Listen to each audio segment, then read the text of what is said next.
Thank you for joining us, ladies and gentlemen, this Saturday evening. A very warm welcome to all of you watching the long-form story.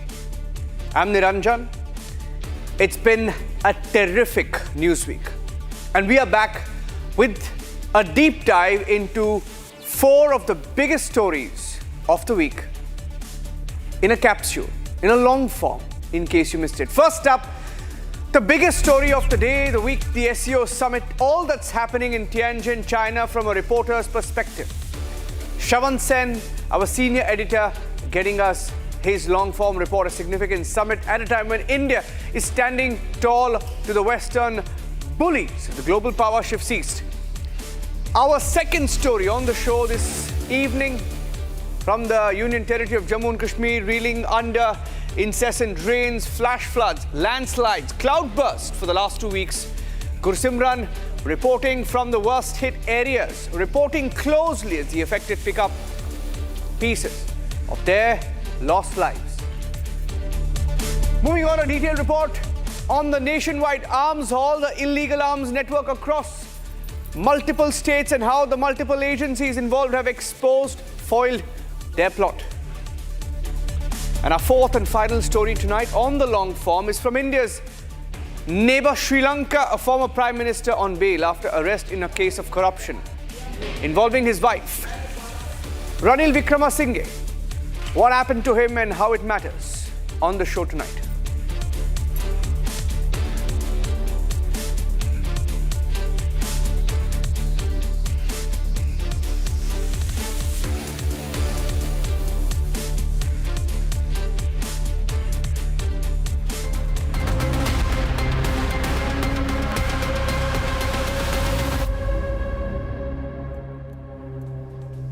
The world is watching a new global order emerge with Asia at the center.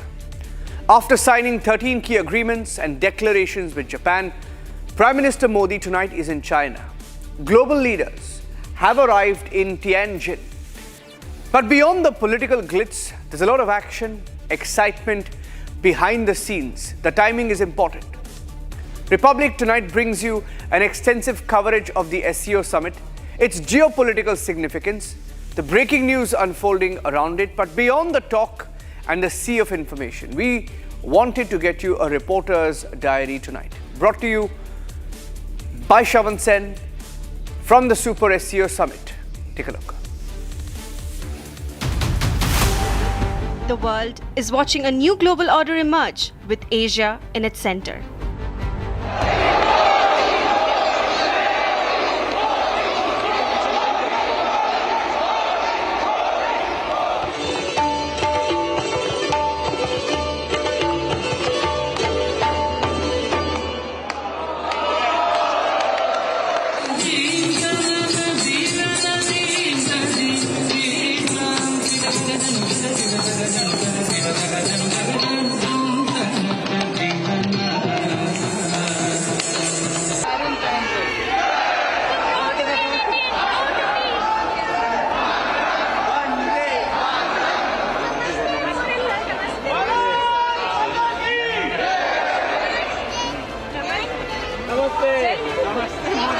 I was shocked, stunned, and unable to speak anything, but it was good, like I was able to shake his hand. We are so excited to see Modi-Ji, and he given the blessing to everyone. That's what's important.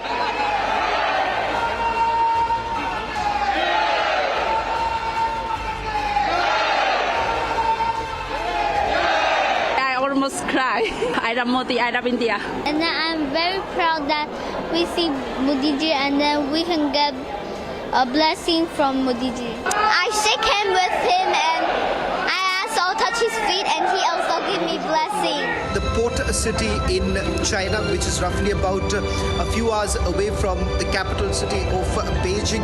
In fact, there is a high-speed train with which you can actually come to this particular city. There is a lot of significance attached to the choice of Tianjin being the venue for the SCO Summit. One, the fact that this is the largest ever SCO Summit that is taking place since the time its inception. And the fact here is that this comes at a very interesting geopolitical time. So while some analysts say that India-China are essentially coming together because of the doubling down that we have seen from the West,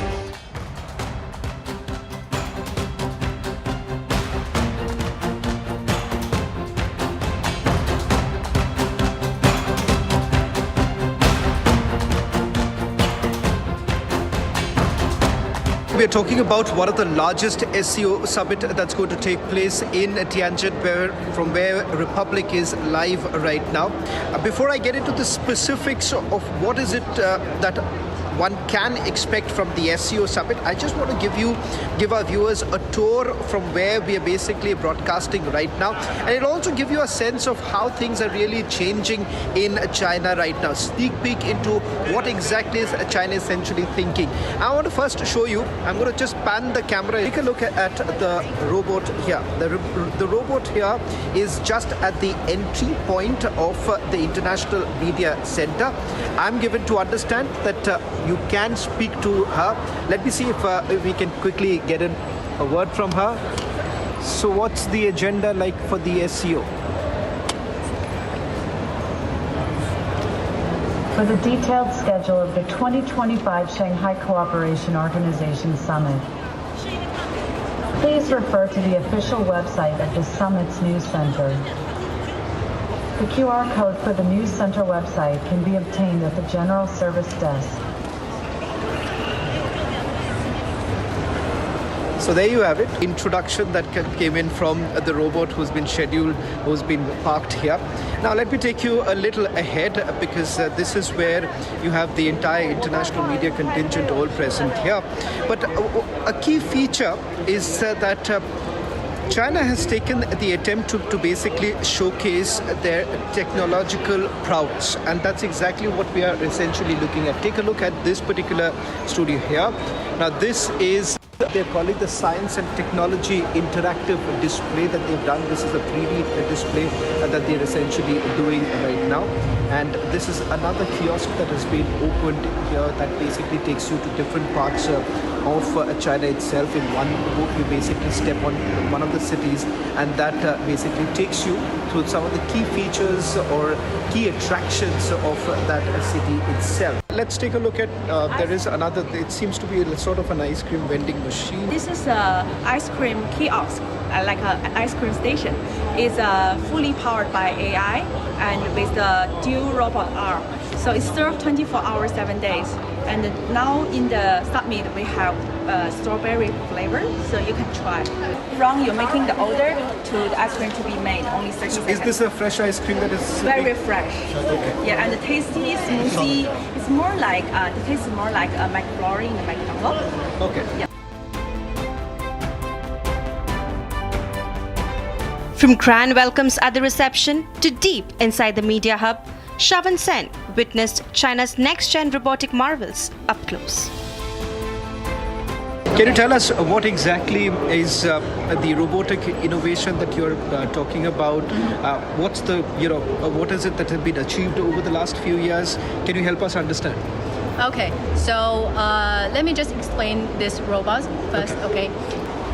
So this one over here is the Tianjin Business Company's humanoid robot. Its name is Tora 111, and as you can see, it's very movable and its hand is very flexible, so it can like fix all kinds of many kinds of working situations, like such as in the factories or in some kind of office or in some kind of a restaurant, etc. Why don't we move ahead, and if you can just show us what are the other things that you all have on display, and where is it essentially being used? Okay, of course. So let's start with this one, okay? This robot can do totally automatically just resort and categorize the packages over here. They can just categorize them through color, based on their color or sizes, etc. And the technician will help you to understand it better. So as you can see, just slowly moving to the package, and it will grab it, and just take it to the basket. So it's color coordinated to identify and then carry on with the packaging, right? Yes. The venue also brought alive the iconic monuments of all participating nations, showcased in a way never seen before. So this is Belarus's Bir Castle that we are basically showing, and here comes the iconic Taj Mahal from our country on your screens right now. So this, if you see, is it's the curved area these are the curved edges here. As you can see, this is the Lake Urmia in Iran, and of course this is the Grand Canyon in Kazakhstan, which is being depicted here. And all of this, if you can see, this screen is massive. How big is the screen? About 245 square meters. 245 square meters. That's huge. How long has it taken for you all to build this, and where is it being used right now? It took half a month to build it, and it has been on display for 4 days. Okay. Now. So is it out in the market? Is it being used in the market? Yeah, I think it has been used in the market. Okay. This is ever the largest cave. It's the largest cave? Screen, yes. Okay. And what are the unique features of it? Like you said that there are curved edges here, yes, so it basically being able to depict every angle. So once you actually go inside the cave, let me just tell you, you get a sense that you're basically flying over the area. So you tend to get a bit dizzy if you're not sitting inside. So I'm going to show you the moment you go inside the cave. So here you go. I'm going to just walk in. Now what you see right now, this behind me, is exactly, it gives you a sense that you're basically traveling along with it. And if you actually look at it straight down, it'll give, you tend to feel a little dizzy because it starts moving around. So this entire cave, what they call it, it's the cave technology that they're essentially calling it. And it gives you a full 360-degree view of an area which is covered. There are no rough edges here. Clearly this is, again, what they are essentially saying, the largest ever cave technology that they've essentially come across. Shavan Sen caught up with a very charged Indian diaspora here in China, voices full of pride, passion and anticipation. भारतीय समुदाय से जितने लोग यहाँ पे हैं, उनसे मैंने ये सवाल लगातार कि पिछले कुछ सालों में जिस तरह से हम भारत में ये देखते हैं कि चीन हमारा एनिमी है, मैं आपसे पूछना चाहूँगा कि पिछले कुछ साल यहाँ पर जो लोग थे, जितने भी भारतीय थे, उनके लिए क्या कुछ मुश्किल का दौरा था कि आप मानते हैं कि कहीं जिस तरह से चल रहा था वैसा ही था पिछले कुछ साल? इन पिछले कुछ सालों में और पहले सालों में कोई अंतर नज़र नहीं आया। यहाँ की पब्लिक ने, यहाँ की गवर्नमेंट ने कभी भी हिंदुस्तानियों को तंग नहीं किया।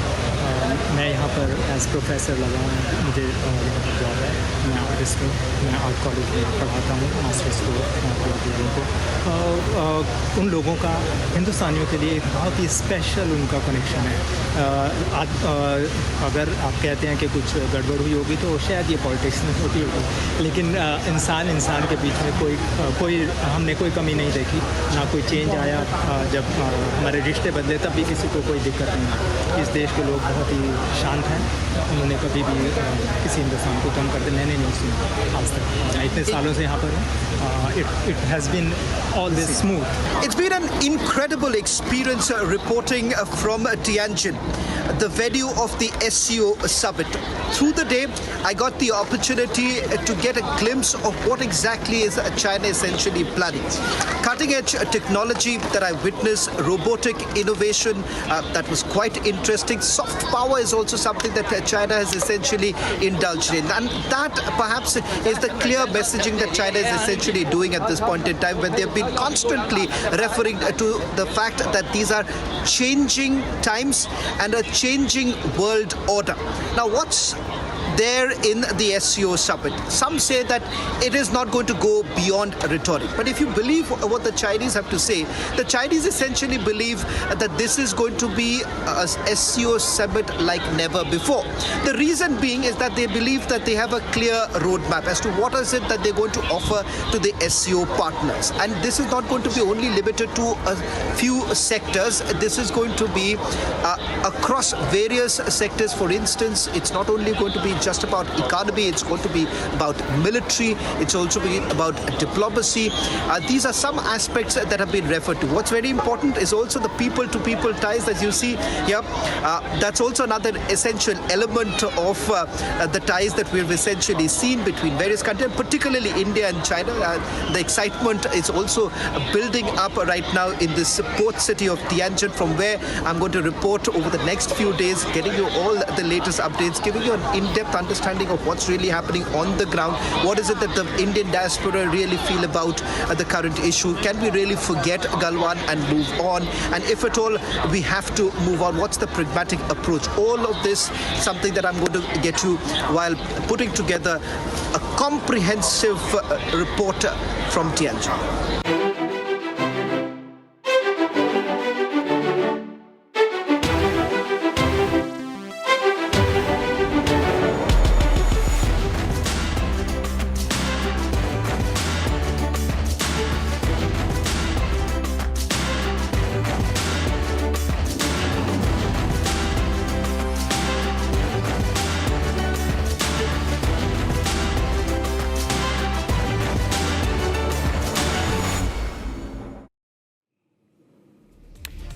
Viewers, today we take you through the lens of our senior correspondent Gursimran, who began documenting nature's fury, tragedy on the eve of Independence Day when floods tore through Kishtwar. His journey all through August captures not just devastation, but also the courage, the sacrifice and the indomitable spirit of people who refuse to give up.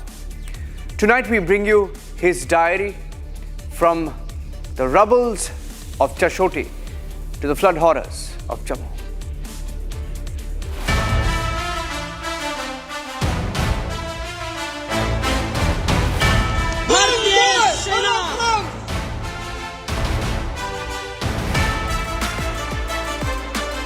August was a month of both celebration and sorrow, when the tricolour was hoisted across India. But in the mountains of Jammu and Kashmir, nature's fury left villages shattered and families searching through rubble. From the cloudburst in Kishtwar's Chashoti village to the rising waters of Jammu's Tavi River, Republic senior correspondent Gursimran was on the ground every single day, capturing the stories of survival, sacrifice, and resilience.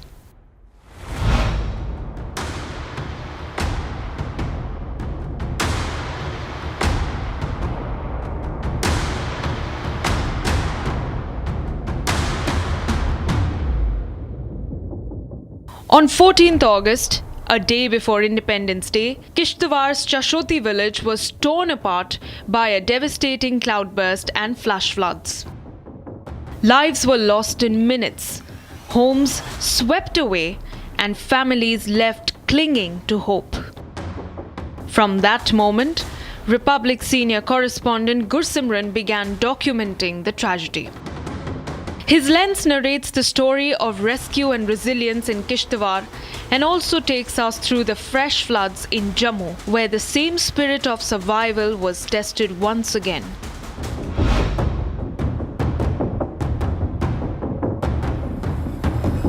On the 14th of August, more than 65 lives were lost in Chashoti, with over 30 still missing. More than 100 were injured and rescued as the cloudburst tore through the Kishtwar mountains. That night, Gursimran got us pictures of the army searching through the rubble in pitch darkness, hoping to pull out survivors.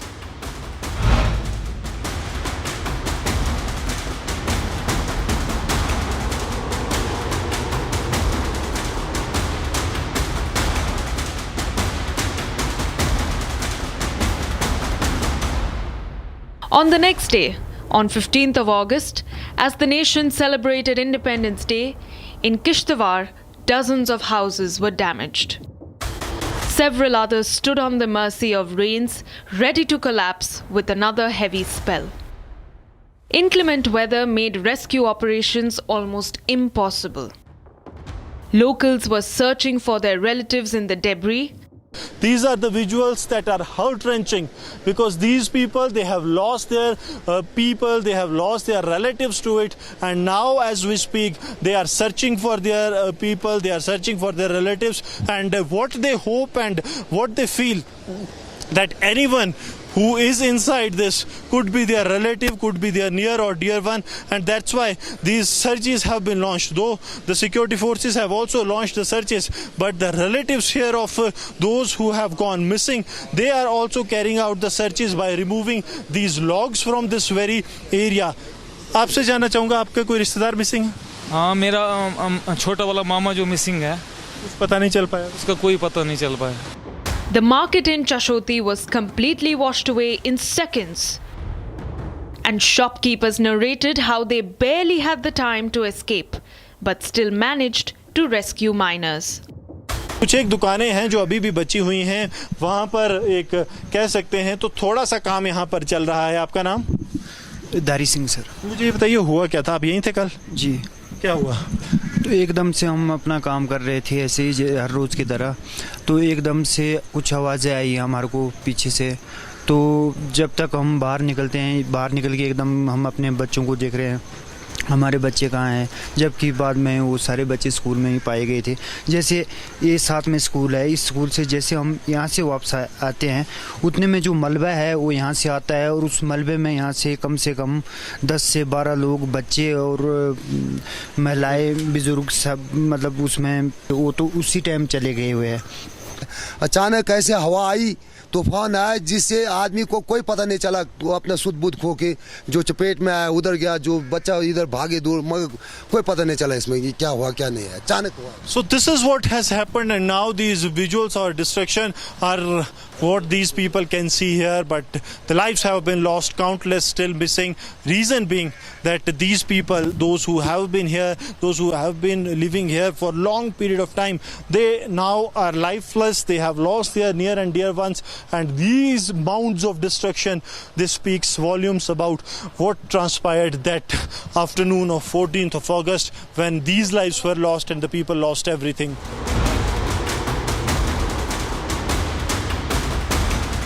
On the fourth day, the army achieved a major breakthrough.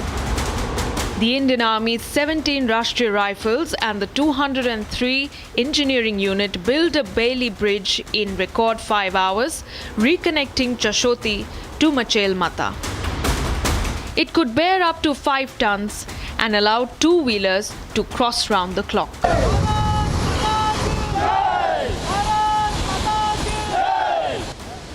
Chashoti में जारी rescue अभियान में भारतीय सेना ने जो है एक महत्वपूर्ण पड़ाव हासिल किया है. यहाँ पर एक बैली ब्रिज जो है वो पूरी तरह से ऑपरेशनल कर दिया गया है. तस्वीरें आप जो हैं वो चशोती के देख रहे हैं, जहाँ पर अब बाइक्स जो हैं वो यहाँ पर आनी शुरू हो गई हैं. ये भारतीय सेना की तरफ से बैली ब्रिज जो है वो तैयार किया गया है. सरजीवन जिसकी तस्वीरें आपको दिखा रहे हैं, और इसके बाद अब रेगुलर ऑपरेशन शुरू हो गए हैं.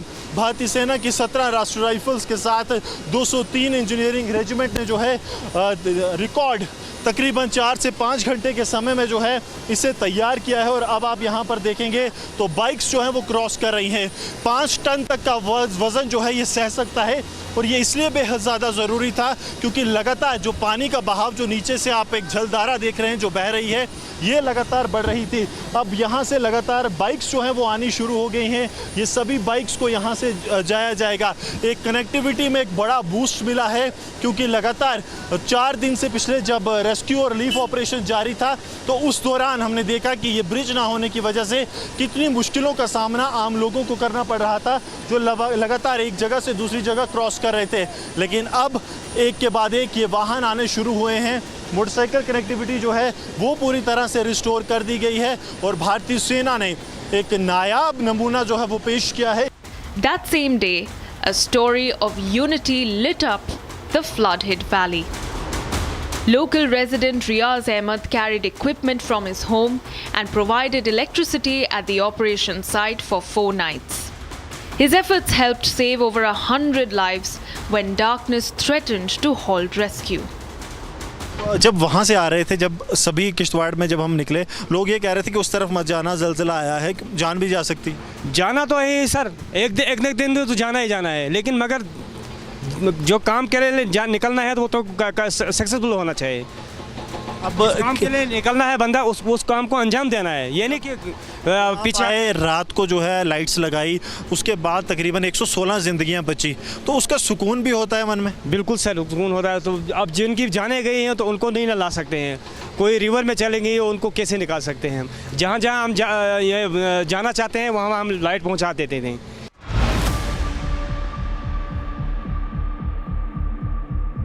On the 18th, our reporter met Kanta Devi.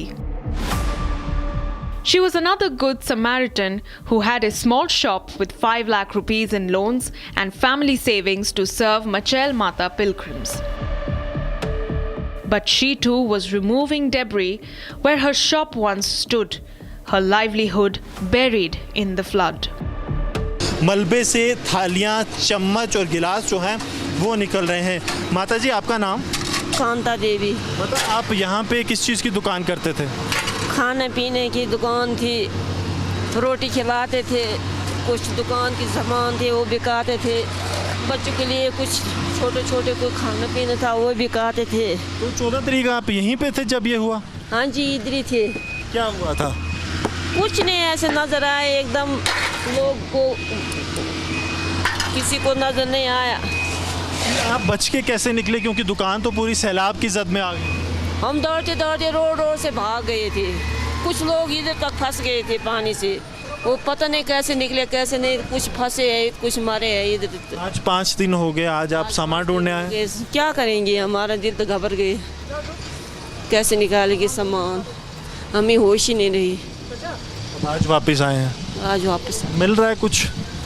क्या मिला है, टूटा फूटा कुछ मिला है, बाकी जो खाने पीने के सामान सारे दबा दिए है, और कुछ नहीं है। काफ़ी ज़्यादा सामान था? सामान 5 लाख का सामान था, वो भी लोन निकाला था, कुछ उधार लाया था। हमारे बेरोजगारी बंधु में क्या है, इधर कुछ नहीं है, 2 महीने की यात्रा है इसलिए लाया था, हमें सोचे कुछ बन जाएगा, नहीं बना, कुछ नहीं बना। अब क्या गुजारा कैसे होगा, क्या रहेगा? अब क्या गुजारा करेंगे, कुछ नहीं, हमारे पास कुछ रहा ही नहीं, क्या गुजारा है।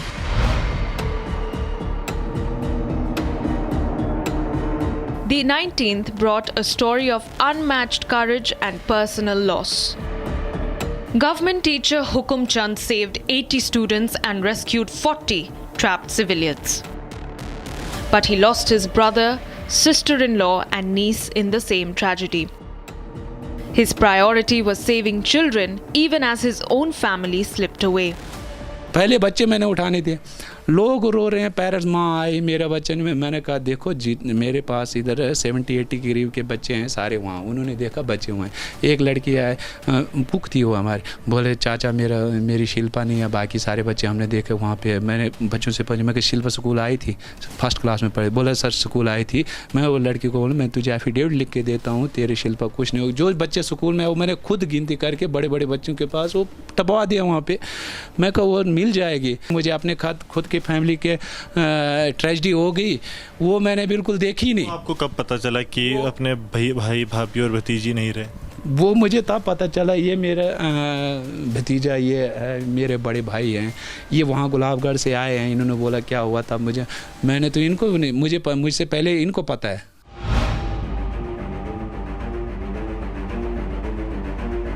As Kishtawar mourned, floods struck Jammu. On 26th August, 43 people were killed as waters rose across the Jammu region. Large-scale devastation has been reported from the Gadkhal area where the Chenab river has broken into the civilian areas.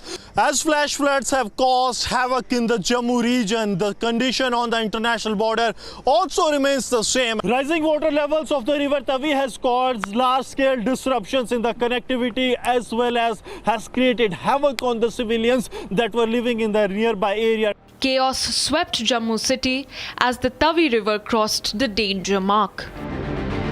Entire localities submerged, vehicles floated, and the 4th bridge over Tavi was damaged. Rescue operations were led by the army and the SDRF. Heavy rains are continuing in the Jammu district, and also the water level is rising with each passing minute. Right now we are at the Jammu Tawi, where the water level has already surpassed the alert mark. Right now, since morning, we have been witnessing that how the water level is rising in the upper reaches of Jammu, and now here at the Jammu Tawi, you will see that the water levels have reached the next level, because in the upper reaches of the Udhampur, we are witnessing regular rainfalls taking place, and also the inclement weather conditions that are making it really very challenging. And here at the Jammu Tawi, the gusty flow of the water is making it really very challenging for the authorities to actually save the lower lying areas of Jammu. On the 27th, multiple areas remained underwater. Houses were damaged, belongings lost, and families sheltered in relief camps.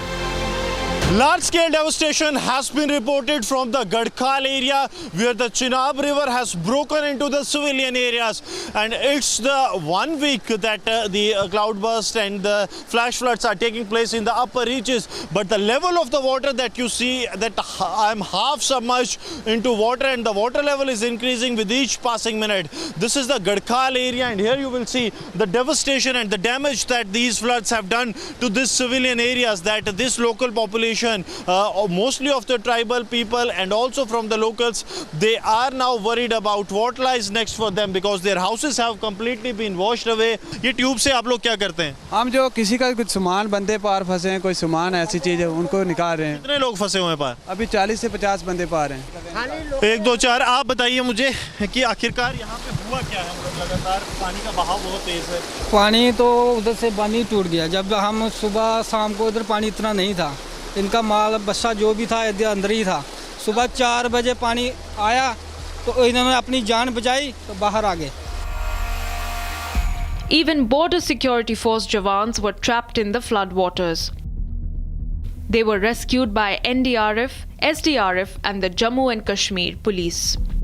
Right now we are in the Gadkhal area, where the rescue and the relief operations are underway to get these BSF personnel that are still trapped in the area. There are 26 BSF personnel and 50 civilians, for which this massive rescue and relief operation was launched by the district administration, J&K police, along with the teams of the NDRF and the SDRF in the area.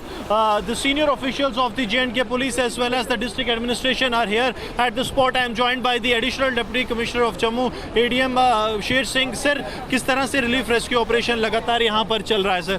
Basically इस location पे around 75 से 80 लोग के आसपास trap हुए हैं, जिसमें security forces के लोग हैं, हमारे बीएसएफ के, और सिविलियन हैं, जिनको रेस्क्यू कराने के लिए अभी 2 जगह पे ऑपरेशन चल रहा है। एक ये वाली लोकेशन है और एक इससे कोई 200 मीटर नीचे है, जहाँ बीएसएफ के लोग जो हैं वो ट्रैप हुए हैं, उनको निकाला जा रहा है। इसमें जम्मू कश्मीर पुलिस और सिविलियन जो यहाँ के कुछ लोग जो दरिया के आसपास रहते हैं, और एनडीआरएफ की हेल्प ली जा रही है, जो लोगों को निकाला जा रहा है।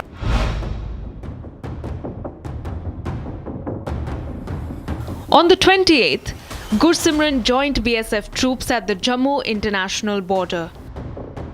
3 to 4 feet of water submerged villages, yet patrols continued. With Pakistani posts just 50 meters away, the BSF carried out area domination inside floodwaters to prevent infiltration or drone drops. As flash floods have caused havoc in the Jammu region, the condition on the international border also remains the same, and Republic is right now at the Indo-Pakistan international border in the Jammu sector, where the brave hearts of the border security force, they are carrying out relentless area domination and patrolling here along the Indo-Pakistan international border. These men, despite braving all odds, they are ensuring that adversaries' nefarious plans are foiled, because the weather is the challenge. Advisory has been issued for the low-lying areas, and so does the adversary that always remains in a bid to destabilize this very area. But these brave hearts of the border security force, equipped with the sophisticated weapons, they are carrying out the patrolling in the area that has completely been flooded. It is the Jammu sector of the Indo-Pakistan international border, where the flash flood and the rising water levels have gone to such a level that on the fence area right now where we are reporting from Chashoti's rubble to Jammu's submerged streets, from villagers with bare hands to soldiers building bridges, From teachers saving children to Jawans patrolling in waist-deep waters. Through Gursimran's reportage, the story of this August is one of devastation and resilience, survival and sacrifice. In another world, an element is born. Introducing the Phantom Black Edition by Grand Vitara. From Kashmir to Manipur, Punjab to Madhya Pradesh and Jharkhand, India's security forces are hitting illegal arms networks head-on. Rifles, grenades, explosives, massive haul across India.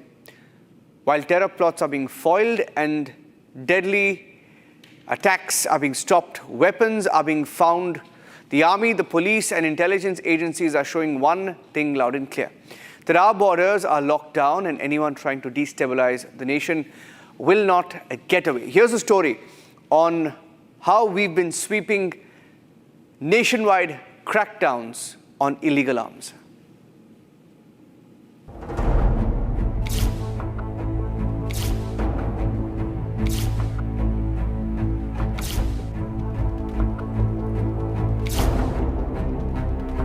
From Kashmir to Manipur.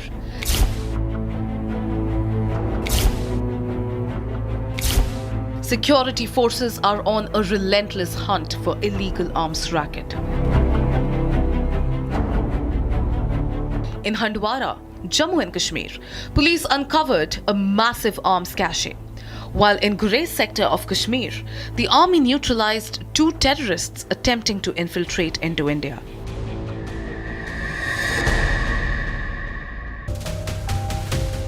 Punjab also witnessed a major arms haul.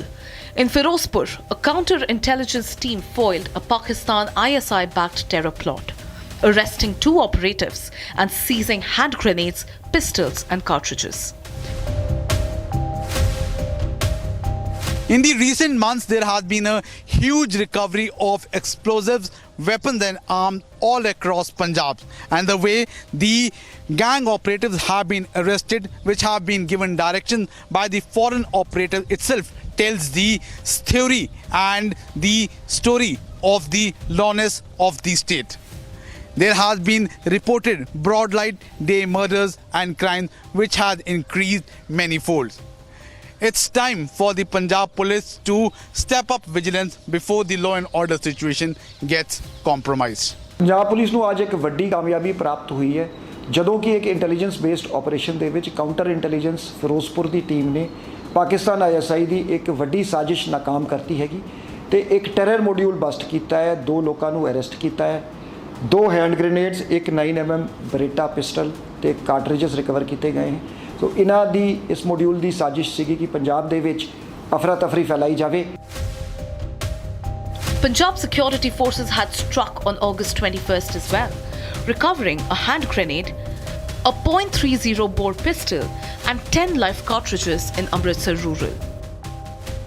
The operation was linked to terrorist Harvinder Singh Rinda. At the heart of the investigation lies Bhopal, where over 3 lakh rounds allotted to shooters have gone missing, with no trace or accountability.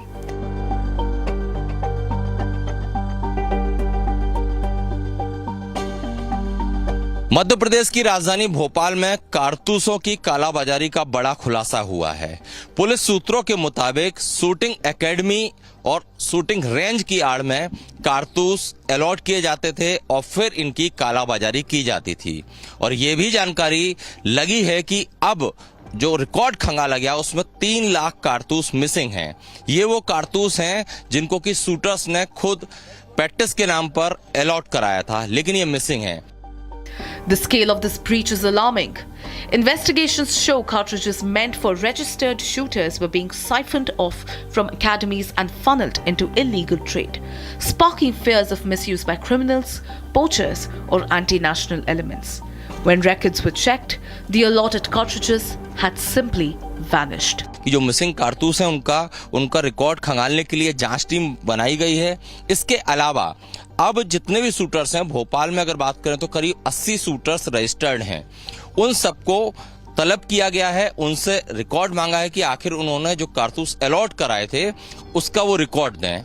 साथ ही साथ नया नियम ये बना दिया है कि अब जो भी शूटर्स कारतूस अलॉट कराएंगे उसकी पूरी जानकारी उन्हें जिला प्रशासन को देना होगी।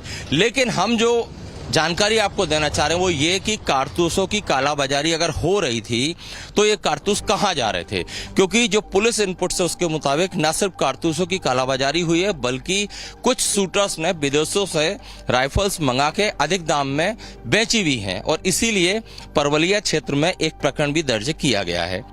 Bhopal police have formed a special team to probe the issue. Notices have now been issued to over 45 of the 80 registered shooters, while illegal shooting ranges operating under the guise of practice academies are being closely monitored. इसमें ऐसे 4 ऐसे निजी तरह के ऐसी academy की बात आई थी, लेकिन पुलिस अभी उनको नोटिस दे करके उनसे पूछताछ की जा रही है। हाल के दिनों में उन्होंने जो भी प्रशिक्षण या इस तरह के कारतूसों का इस्तेमाल किया होगा तस्दीक किया जा रहा है। इस पूरे प्रक्रिया का एकमात्र उद्देश्य है कि इस संवेदनशील मामले को एक वैधानिक दायरे में व्यवस्थित किया जा सके, इसी भी तरीके के मामले को कोई अव्यवस्थित न हो और खास तौर पर जो भी कारतूस या जो भी इस तरह के अम्युनिशंस आते हैं उनके जो बोर है, उनकी जो संवेदनशीलता है, इसको एक खास वैधानिक दायरे में पुलिस उसको जांच परख कर सके और इसमें किसी तरह का दुरुपयोग ना हो, इसको सुनिश्चित किया जा सके।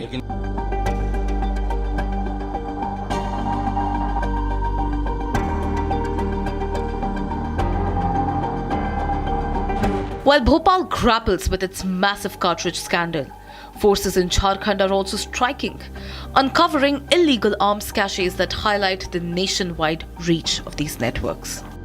On 27th of August, acting on a tip-off, Singhbhum police, along with armed forces, conducted a joint raid in Badgaon and Tibo, arresting 4 individuals including Birsa Pan. 4 लोगों को गिरफ्तार किया गया, जिनसे एक देसी ऑटोमेटिक पिस्टल, एक देसी कट्टा, राउंड्स, PLFI के रसीद बरामद किया गया एवं 2 मोटरसाइकिल जब्त किए गए। ये लोग पहले भी गोलकेना थाना क्षेत्र में मारपीट एवं लघु लेवी वसूलने का काम कर चुके हैं। The raid recovered country-made pistols, a desi katta, cartridges, 2 motorcycles and PLFI pamphlets. Cases have been registered and further investigations are underway.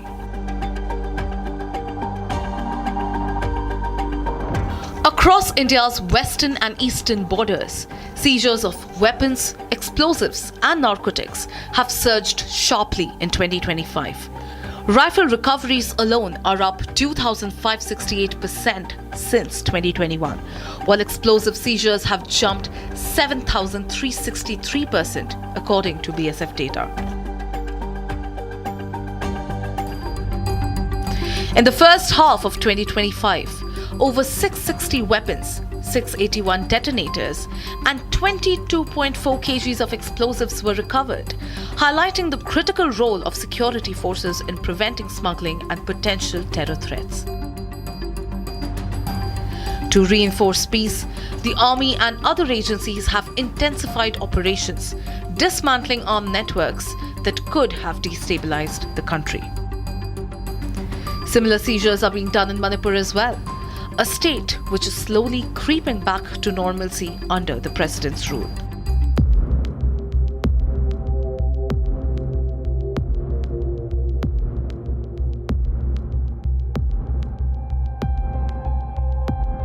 Security forces in Manipur have stepped up operations, uncovering a huge cache near the Huikap village, Imphal East, on 24th of August. Seized items including a 4 kg IED, 9mm pistols, 12 bore rifles, grenade, smoke shells, rubber bullets and a wireless set. Right now I am just opposite the gate of Manipur Police Headquarters at Imphal. So in a significant development, as I've also already mentioned, so the recovery of arms in large scale is it's being carried out in mass scale in Manipur from both the hills and the valley districts under the strict supervision of the present government, which is under president rule, enemy suspension. Operations continued in Kakching and Jiribam, recovering in SAS and bolt-action rifles, mortars, 7 IEDs, live ammunition, tactical gear, and communication devices, underscoring a relentless crackdown on arms and explosives across the state.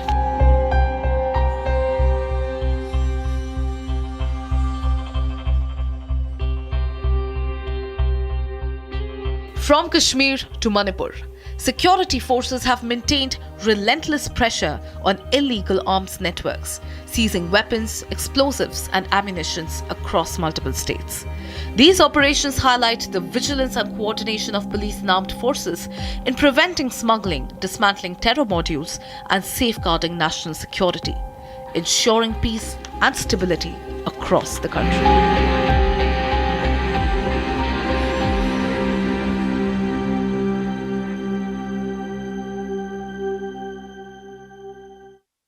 In another world, an element is born. Introducing the Phantom Black Edition by Grand Vitara. Today, Sri Lanka watches history unfold. Ranil Wickremesinghe, the man who once steadied a nation in crisis, now finds himself handcuffed, facing allegations that could rewrite the island nation's political history. From the chaos of 2022, when a president fled amid mass protests, to a tenure marked by debt, fuel shortage, and reform, Wickremesinghe rose as a stabilizer in Sri Lanka. But now the streets of Colombo are alive with protests again. Now, inside the courtroom, questions of accountability, corruption, and democracy hang in the air.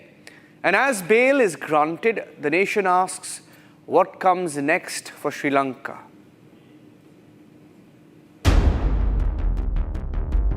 In a nation still reeling from economic turmoil, an unprecedented arrest shook the heart of Colombo.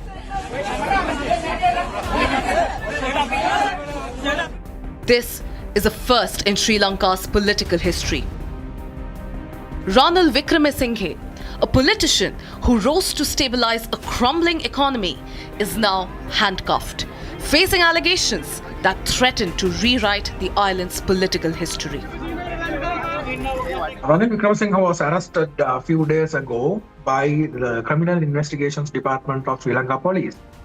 The reason they said that he has visited London during his tenure as the president. Allegation is like about 16 million Sri Lankan rupees was spent on that trip by the Treasury of Sri Lanka. So the allegation is misusing of state funds. So that's the allegation. He was arrested, and then the court sent him to remand for 4 days, and then he was released on bail.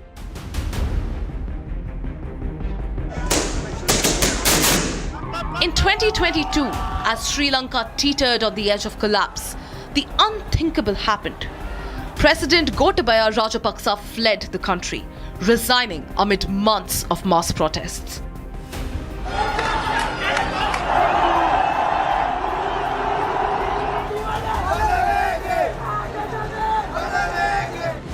Into this chaos stepped Ranil Wickremesinghe, a 6-time Prime Minister and a veteran politician.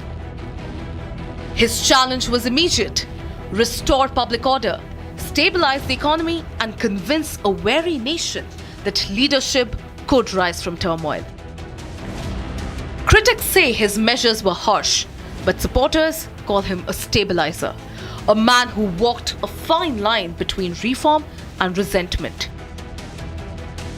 After 26 months in office and a hard-fought election loss, Wickremesinghe stepped aside, handing over the power to President-elect Anura Kumara Dissanayake.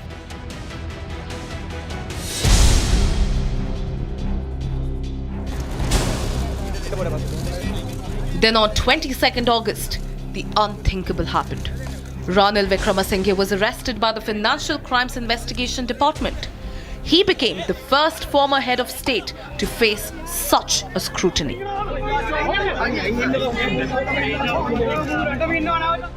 Ranil Wickremesinghe now faces serious allegations.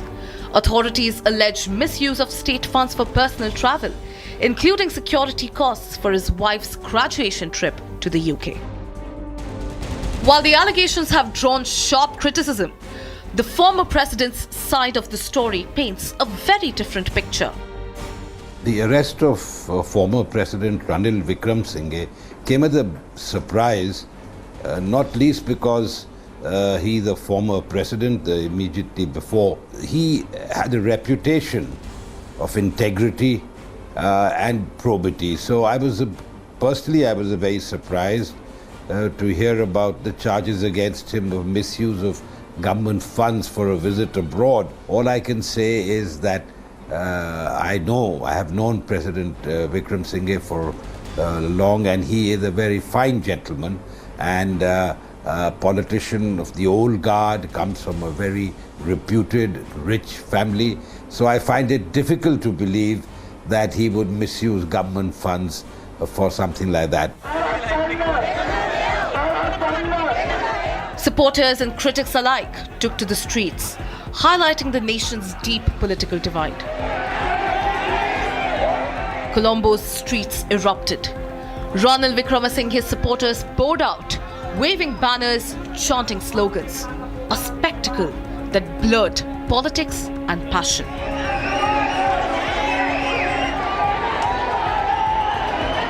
Voices from the opposition called it a political revenge. Lawmakers accused the new government of using power to suppress dissent. Nothing but it's a political revenge. They know the government cannot deliver what they have promised to this country. They promised to bring down the VAT for education, health and other necessary goods. But what they are doing, there is no development in this country. The inflation is so high, people are suffering, people are in hunger. So they want to suppress the opposition. We are here to actually protect the multi-party system and the democratic institution, because this would be a kind of a beginning to destroy all the democratic institution in Sri Lanka.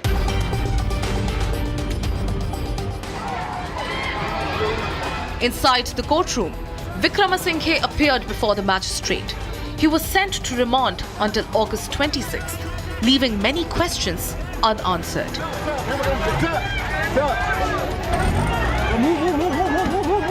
Just 2 days later, things took a surprising turn. He was granted bail. Thousands celebrated, dancing and cheering in Colombo streets. President Ranil Wickremesinghe, who was incarcerated due to government pressure, was granted bail by the independent judiciary of Sri Lanka. We must be thankful and grateful to our judiciary for trying to protect, for taking action, steps to protect democracy. You can see hundreds of thousands of people gathering to Colombo. But even as the crowds erupted in joy, questions lingered about the potential corruption, accountability, and the fragile state of Sri Lanka's democracy. Wickremesinghe's story is more than just a single arrest. It is the story of a nation struggling with its past, its politics, and the weight of reform. Once the man who held power in his hands is now facing the scrutiny of history as Sri Lanka watches, waits, and wonders what comes next.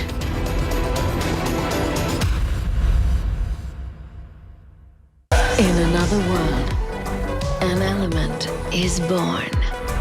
Introducing the Phantom Black Edition by Grand Vitara. And that's it on this edition of the long form story. Ladies and gentlemen, we will be live in our studios all day tomorrow starting 6 a.m. Tomorrow's the big day when the Prime Minister meets Xi Jinping and Vladimir Putin, among all the global leaders at the SCO Summit. Republic is live. Shavan will be live from Tianjin, and so will we. Until tomorrow morning, 6 a.m. Good night. Thanks for watching.